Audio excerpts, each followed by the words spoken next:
मंडळी आपल्याला गाडी लागलेली आहे पुणे नंदुरबार। नमस्कार मंडळी, स्वागत आहे आपल्या चॅनलमध्ये। सध्या आपण आलो आहोत पुण्यातल्या शिवाजीनगर बस स्थानकावर आणि इथूनच आपल्या प्रवासाला सुरुवात होणार आहे पुण्यापासून ते नंदुरबार पर्यंत। आणि पावसाला जबरदस्त अशी सुरुवात झालेली आहे। या ठिकाणी आपल्याला बस लागलेली आहे पुणे नंदुरबार जाण्यासाठी फलाट क्रमांक 4 बडोदा सुरत अहमदाबाद त्र्यंबकेश्वर जाण्यासाठी इथे बसेस लागतात। मंडळी आता मागचा ब्लॉग बघितला असेल, त्याच्यानंतर आपण आता दुसरी गाडी चॉईस केलेली आहे नंदुरबार पुणे। या गाडीचं आपल्याला कमेंट आली होती की दादा तुम्ही नंदुरबार पुणे हा रूट करा, पण आपण उलटा करतोय पुण्यापासून नंदुरबार। आता काय त्याचा ऑप्शन नाही, त्यामुळे आपण पुण्यापासून नंदुरबार करूया। ही जी गाडी आहे पुण्यावरून शिवाजीनगर बस स्थानकावरून संध्याकाळी 6:30ला निघते नंदुरबारसाठी। त्याच्यानंतर नंदुरबारवरून ही गाडी निघते संध्याकाळी 4:30 वाजता पुण्यासाठी। आपल्या गाडीचा जो मार्ग आहे पुणे, नारायणगाव, संगमनेर, नाशिक, सटाणा, साक्री आणि नंदुरबार, ज्या गाडीने आपण प्रवास करतो MS15 JW 2517। आणि ही जी गाडी आहे ती नंदुरबार आगाराची गाडी आहे। आणि या गाडीचा डिस्टन्स बघायचं झालं ना, पुण्यापासून जवळपास 450 ते 400 किलोमीटरचा प्रवास आहे, रातराणी प्रवास। या ब्लॉकची सुरुवातच पावसानं मस्तपैकी अशी झालेली आहे। मागच्या ब्लॉकमध्ये तुम्ही बघितलं असेल गाडी कॅन्सल झाली, थोडीशी धावपळ झाली। ठीक आहे, जाऊ द्या, काही गोष्टी असतात ते चांगल्यासाठीच होतात। मला पण माहीत नव्हती ती गोष्ट की गाडी कॅन्सल झाल्यामुळे ती रिफंड कसं मिळवायचं, ते मी तुम्हाला सांगितलेलं आहे कशा पद्धतीने तुम्ही रिफंड मिळवू शकता। त्याच्या मागचा ब्लॉक आणि त्याच्यानंतर हे आपण ही गाडी पकडली। बरेच दिवसानंतर या गाडीने प्रवास करायचा योग आलेला आपल्याला। आणि रातराणी प्रवासाला तुम्हाला माहिती आहे सगळ्यात महत्त्वाचं जे मॅटर करते ना, ते म्हणजे काच। हे काच बघा तुम्ही, गाडीच्या फ्रंट साईडची काच इतकी क्लीन आहे ना, म्हणजे रात्रीचा प्रवास सुद्धा आरामात दिसून जाईल तुम्हाला। मागच्या ब्लॉगमध्ये मला कमेंट आली होती की दादा गाड्यांना सिंगल वायपर का लावतात, त्याचं कारण मला अजून पण माहीत नाही आहे की सिंगल वायपर का लावतात। बहुतेक एक वायपर खराब झालं की त्याच्या बदल्यात तोच वायपर दुसरा लावायचा, असं काहीतरी असेल बहुतेक। बरोबर टाईम झालेला आहे 6:35 आणि आपली गाडी रवाना होते नंदुरबारच्या दिशेने। चला मंडळी, मस्तपैकी या प्रवासाला सुरुवात करूया। बघूया आजचा हा प्रवास शेवटपर्यंत कसा होतोय। चला तर मग।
पुण्यानंतर चाकण, राजगुरुनगर, मंचर, आळेफाटा कव्हर करत आता आपली गाडी जेवणासाठी थांबलेली आहे आळेफाट्याच्या पुढे. बरोबर या ठिकाणी 9:35 झालेले आहेत. बघूया मस्तपैकी जेवण वगैरे करूया मंडळी. या ठिकाणी मस्तपैकी आपण एक मेनू मागवलेला आहे. दाल खिचडी 150 रुपये पर प्लेट अशा प्रकारची दाल खिचडी आपल्याला मिळालेली आहे.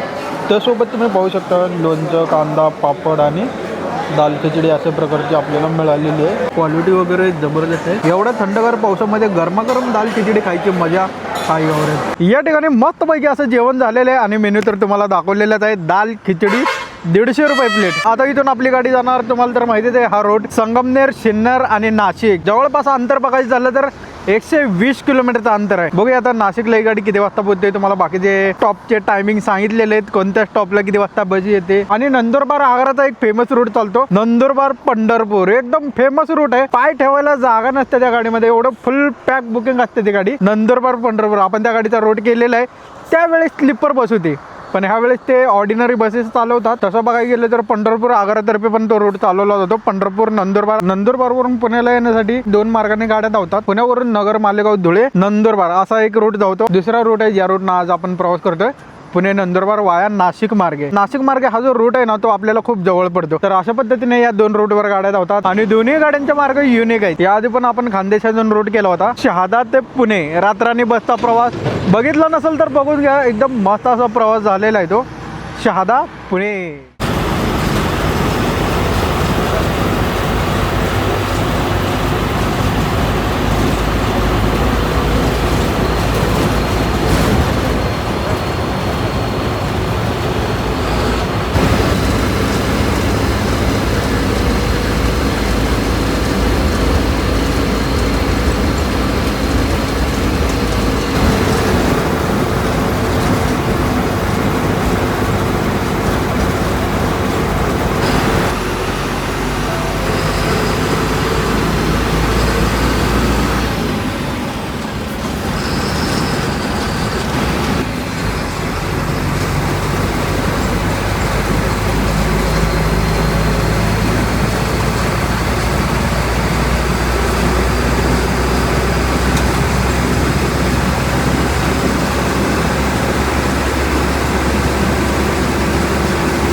पुण्यापासून जवळपास 200 किलोमीटर अंतर गाठत आता आपण नाशिकच्या निमाणी बसस्टँडला पोहोचलेलो आहे.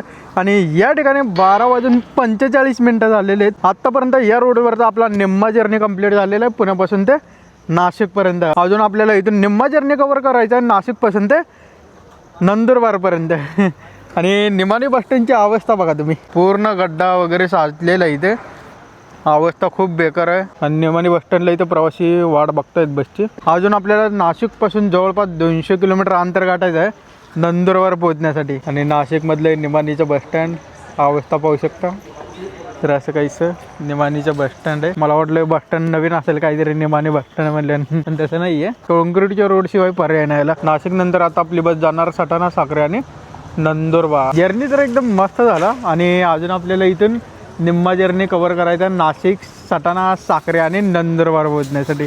जवळपास दादा म्हणले पहाटे 4 वाजता परफेक्ट गाडी पोहोचेल, पण बघूया आता नंदुरबारला ही गाडी किती वाजता पोहोचते. या गाडीसाठी आपल्याला फुल तिकीट पडलेलं पुण्यापासून नंदुरबार जाण्यासाठी 850 रुपये ऑनलाईन तिकीट. आणि ही जी गाडी आहे ती बुकिंग गाडी आहे, तुम्ही या गाडीचा बुकिंग करून प्रवास करू शकता नंदुरबारवरून किंवा पुण्यावरून. आणि आपण आयशरच्या गाडीने प्रवास करतोय. टाटाचा पहिला गेअर असतो, पण ह्याचा पहिला गेअर असतो तर रिव्हर्स असतं, म्हणजे उलट आहे थोडेसं. जशी ही गाडी नाशिकला पोहोचली ना तर नाशिकच्या निमाणी बसस्टँडला आली आहे गाडी. चला मंडळी, आता निमाणी बसस्टँडवरून आपली बस हलते.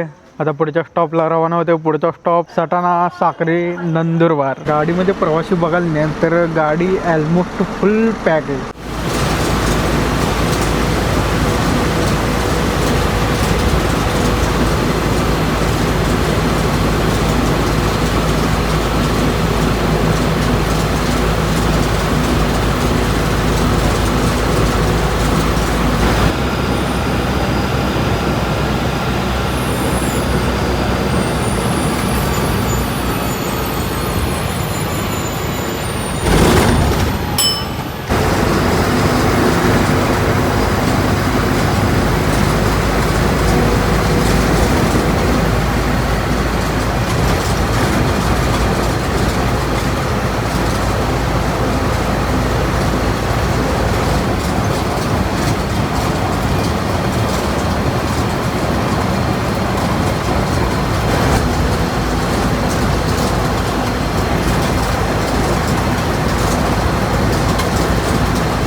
आता आपण पिंपळनेरला आले, बरोबर या ठिकाणी रात्रीचे 3 वाजलेले आहेत. आणि रोडचं म्हणाल ना तर सटाणानंतर जो रोड लागलेला आहे थोडासा ऑफ रोड आहे, आणि बाकीचा जो हायवे रोड आहे ना कॉन्क्रीट हायवे. डांबरी रोडचं तर तुम्हाला माहिती आहे एकदम डांबरीला चिपकून गाडी चालते, पण कॉन्क्रीट रोडला गाडी चिपकून चालत नाही आणि अशी उडते गाडी मध्ये मध्ये. आता पिंपळनेरपासून आता आपली गाडी जाते साक्री, निजामपूर आणि नंदुरबार. जवळपास अंतर बघायचं झालं तर 70 किलोमीटरच्या अंतरावर आहे नंदुरबार. आणि या मार्गावरचा जो प्रवास आहे ना एकदम सोपा प्रवास आहे. जर तुम्ही या मार्गावरून प्रवास करत असाल ना तर तुमचा प्रवास आरामशीर होणार. नाशिकमध्ये ही जी गाडी आहे ना फक्त निमाणी बस स्टँडला जाते, बाकी कुठल्या बस स्टँडला ही गाडी जात नाही. याच्या आधी निमाणी बस स्टँड बंद होतं तर गाडी मेळा बस स्टँडला जायची.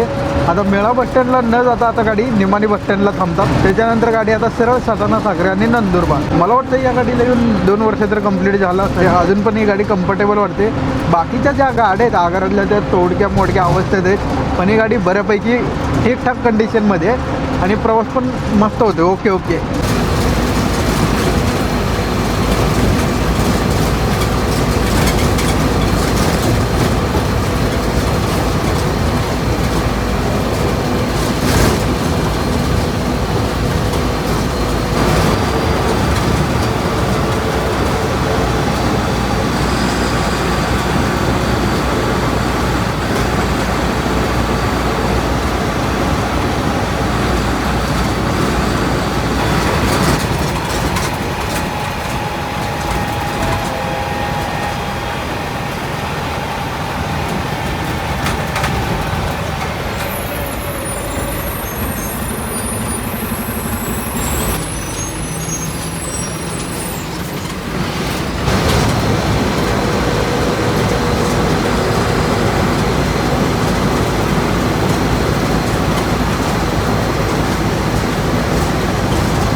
फायनली मंडळी आपला रूट कंप्लीट झालेला आहे. कंप्लीट 10 तासांचा प्रवास पुण्यापासून नंदुरबारपर्यंत. टोटल 5 जिल्ह्यांमधून ही बस येते. पुणे, नगर, नाशिक, धुळे आणि नंदुरबार. खानदेश ते पश्चिम महाराष्ट्राला जोडणारा हा मार्ग तुम्ही पाहिलाच असेल कशा पद्धतीनं या रात्राने गाडीचा प्रवास आपला कंप्लीट झालेला आहे अवघ्या 10.5 तासांमध्ये. तर आता नंदुरबार बस स्टँडला या ठिकाणी पहाटेचे 4:28 बस पोहोचलेली आहे आपली, आणि ते अजून एक बस आलेली आहे, बहुतेक पंढरपूर जादा बस आहे. तर मंडळी हा ब्लॉग तुम्हाला कसा वाटला नक्कीच कमेंट करून सांगा. आणि चला मंडळी हा प्रवास आपण इथे एंड करूया आणि भेटूया नवीन अशा मोठ्या लॉंग रूटवर. तोपर्यंत आपल्या चॅनलला सबस्क्राईब करा, लाईक करा आणि शेअर करा. भेटूया पुढच्या ब्लॉगमध्ये लवकरच. चला बाय.